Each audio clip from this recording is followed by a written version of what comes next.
ರವೀಂದ್ರ ರೇಷ್ಮೆ ಅವರೇ ಇಷ್ಟೋ ತನಕ ಕೂತ್ಕೊಂಡು 3/4 ಗಂಟೆ ಭ್ರಷ್ಟಾಚಾರಕ್ಕೆ ರಾಜಕಾರಣಿಗಳನ್ನು ಬೈದದ್ದು, ಸರ್ಕಾರವನ್ನು ಬೈದದ್ದು, ಅಧಿಕಾರಿಗಳನ್ನು ಬೈದದ್ದು, ರಾಜಕೀಯ ಪಕ್ಷಗಳನ್ನು ಬೈದದ್ದೆಲ್ಲ ಆಯಿತು. ಎಲ್ಲೋ ಒಂದು ಕಡೆ ನಿಮ್ಗೆ ಅನ್ಸೋದಿಲ್ವಾ ಜನಸಾಮಾನ್ಯನು ಕರಪ್ಟ್ ಆಗಿದ್ದಾನೆ, ಮತದಾರ ಕರಪ್ಟ್ ಆಗಿದ್ದೇ ಈ ಕರಪ್ಷನ್ನಿನ ಮೂಲ ಅಲ್ಲ? Acceptance for corruption has raised in the society ಅಂತ ಪೂರ್ತಿ ಅಸಹಜತೆಗೆ ದುಡ್ಡಿದ್ರಿಂದ ಈವನ್ ಈ ಗ್ಯಾರಂಟಿ ಯೋಜನೆಗಳ ಅದರ ಒಂದು ತಾತ್ವಿಕತೆ ಇದೆ ಅಲ್ಲ, ಬಡ ಜನರ ಬುದ್ಧಿ ಮನಸ್ಸುಗಳನ್ನು ವಶೀಕರಣ ಮಾಡ್ಕೊಂಡ್ಬಿಟ್ಟು ತಮ್ಮ ಸ್ಥಾನ ಭದ್ರತೆ ಮಾಡ್ಕೊಳ್ಳೋ ಒಂದು ಇದು ಹೊರಟ್ರಲ್ಲ. ಮುಂದೆ ಅದಕ್ಕೆ ಹೆಂಗೆ ನಾವು ಇದು ಮಾಡ್ತೀವಿ? 15ನೇ ಫೈನಾನ್ಸ್ ಕಮಿಷನ್ ಕೇಳಿದ್ರ ನಾವು ಇಂಥ ಸ್ಕೀಮ್ ತರ್ತಾ ಇದ್ದೀವಿ ಆಗುತ್ತಾ ಅಂತ? ನೀವೇನೋ ಅಲಾಟ್ ಮಾಡಿದ್ದು 33% ಇದು 43% ಅಂತ ಸ್ಟೇಟ್ ಶೇರ್ ಅಂತ ನೀವು ರೆಕಮೆಂಡ್ ಮಾಡಿದ್ರಿ. ಬಟ್ ಎಲೆಕ್ಷನ್ ಬಂದಾಗ ಗ್ಯಾರಂಟಿ ಅನೌನ್ಸ್ ಮಾಡಿಬಿಟ್ರಿ. ಯಾರೋ ದಿಲ್ಲಿ ಕೇಜ್ರಿವಾಲ್ ಮಾಡಿದಂತ ನೀವೆಲ್ಲ ಅನುಕರಣೆ ಮಾಡೋಕೆ ಹೋಗ್ಬಿಟ್ರಿ. ಆ ದಿಲ್ಲಿ ಅನ್ನೋ ಒಂದು ರಾಜ್ಯನೇ ಅಲ್ಲ, ಅದೊಂದು ವೈಭವೀಕೃತ ಮುನ್ಸಿಪಾಲ್ಟಿ. ಅಲ್ಲಿ ಕೃಷಿ ಇಲಾಖೆ ಇಲ್ಲ, ನೀರಾವರಿ ಇಲಾಖೆ ಇಲ್ಲ, ಗ್ರಾಮೀಣಾಭಿವೃದ್ಧಿ ಇಲಾಖೆ ಇಲ್ಲ, ಅರಣ್ಯ ಇಲಾಖೆ ಇಲ್ಲ, ಯಾವುದೂ ಇಲ್ಲ. 80% ಸ್ಯಾಲರಿಡ್ ಕ್ಲಾಸ್ ಇದೆ, ಟ್ಯಾಕ್ಸ್ ಕೊಡ್ತಾರೆ, ಅವ್ರು ನೋಡ್ಕೊಂಬಿಟ್ಟು ಎಲ್ಲ ಅನುಕರಣೆ ಮಾಡೋಕೆ ಹೊರಟು ಕೊನೆಗೆ ಈಗ ಏನು ಮಾಡಿಬಿಟ್ರಿ? 4.25 ಕೋಟಿ ಜನರನ್ನ ವಶೀಕರಣ ಮಾಡಿ ಇಟ್ಕೊಂಡ್ಬಿಟ್ಟಿದ್ದಾರೆ. ಗ್ಯಾರಂಟಿ ಸ್ಕೀಮ್ಗಳು ಕೊಟ್ಬಿಟ್ಟು ನಿಮ್ಮ ಮುಲಾಜ್ನಲ್ಲಿ ಇರ್ತಾರೆ. ಯಾವ ಸ್ಥಿತಿಗೆ ತಂದುಬಿಟ್ವಿ? ಸೊ ಅವ್ರು ಭ್ರಷ್ಟರಾಗಿದ್ದಾರೆ, ನಾವು ದುಡ್ತಾ ಇದ್ದೀವಿ. ಅಸಹಾಯಕರನ್ನಾಗಿ ಮಾಡೋದು, ಅವರಿಂದ ವಸೂಲು ಮಾಡೋದು. ಎಲ್ಲೂ ಜನಸ್ನೇಹಿ ಸಂಸ್ಥೆಗಳು ಯಾವುದೂ ಇಲ್ಲ. ಸರ್ಕಾರಿ ಆಸ್ಪತ್ರೆ, ಸರ್ಕಾರಿ ಬಸ್ ಅಂತೂ ಫ್ರೀ ಅಂತ ಕೊಟ್ಬಿಟ್ಟು ಅದು ಒಂಥರ ವಶೀಕರಣ. ಸಾರಿಗೆ ನಿಗಮ ನಷ್ಟ ಆದರೂ ಪರವಾಗಿಲ್ಲ, ವಿದ್ಯುತ್ ನಿಗಮ ನಷ್ಟ ಆದರೂ ಪರವಾಗಿಲ್ಲ, ನಿಮ್ಮ ಸ್ಥಾನ ಭದ್ರ ಆಗುತ್ತಲ್ಲ ಅಷ್ಟು ಸಾಕು ಅಂತ ಈ ಮನಸ್ಥಿತಿ ನಾವು ಒಪ್ಕೊಂಡ್ಬಿಟ್ಟಿದ್ವಿ. ನಾವು ಪ್ರಜೆಗಳಾಗಿ ಕೂಡ ಒಪ್ಕೊಂಡ್ಬಿಟ್ಟಿದ್ವಿ. ಸಾರ್ವಜನಿಕ ಸಾಕ್ಷಿ ಪ್ರಜ್ಞೆ ಸತ್ತೋಗಿದೆ ಅಂತ ಕಾಣುತ್ತೆ.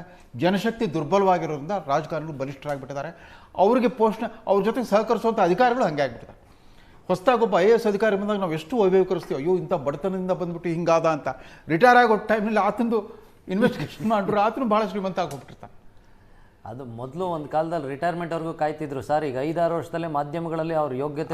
ವಿಧಾನಸೌಧದ ಒಟ್ಟು ಖರ್ಚು 1,55,00,000. ದುಬಾರಿ ಆಯ್ತು. ದುಂದು ವೆಚ್ಚ ಮಾಡಿಬಿಟ್ರು ಹನುಮಂತಯ್ಯನವರು ಅಂತ.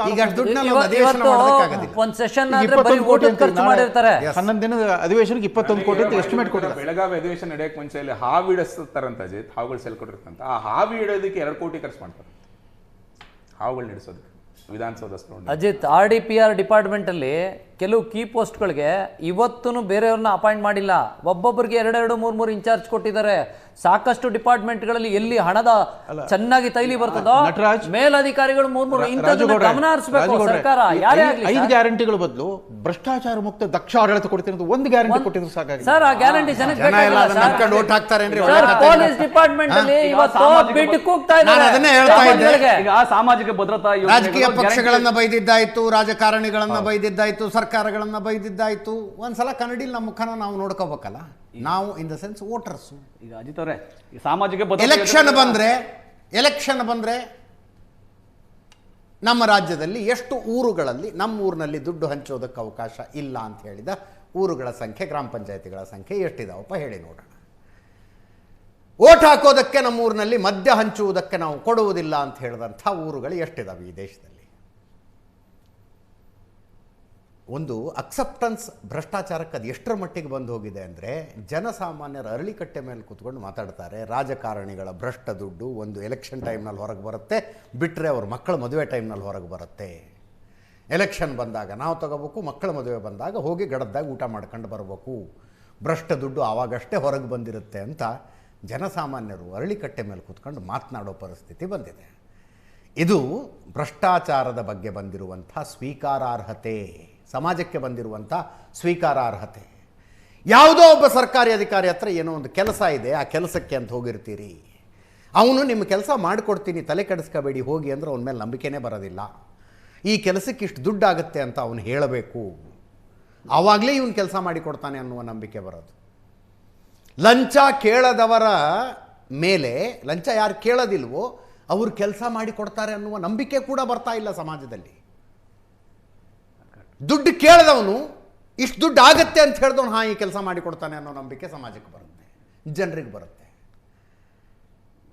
ಇದು ಭ್ರಷ್ಟಾಚಾರ ನಿರ್ಮೂಲನೆ ಅನ್ನುವಂಥದ್ದು ಮೇಲಿನಿಂದ ಕೆಳಗೆ ಬರುವಂಥದ್ದಲ್ಲ, ಕೆಳಗಿನಿಂದ ಮೇಲೆ ಹೋಗಬೇಕು. ಅವಾಗೇನಾದರೂ ನಾವು ಅಂದುಕೊಂಡಿರುವಂಥ ರಾಜ್ಯ, ನಾವು ಅಂದುಕೊಂಡಂಥ ದೇಶ ನಿರ್ಮಾಣ ಆಗಬಹುದು. ಥ್ಯಾಂಕ್ ಯು ಸೋ ಮಚ್ 3 ಜನರಿಗೂ. ಥ್ಯಾಂಕ್ ಯು ರವೀಂದ್ರ ರೇಷ್ಮೆ ಸರ್. ಇದರೊಂದಿಗೆ ಇವತ್ತಿನ ಲೆಫ್ಟ್ ರೈಟ್ ಆ್ಯಂಡ್ ಸೆಂಟರ್ ಮುಗಿಸ್ತಾ ಇದ್ದೀನಿ. ನೇರ ದಿಟ್ಟ ನಿರಂತರ ಸುದ್ದಿಗಾಗಿ ನೋಡ್ತಾ ಇರಿ ಏಷ್ಯಾನೆಟ್ ಸುವರ್ಣ ನ್ಯೂಸ್.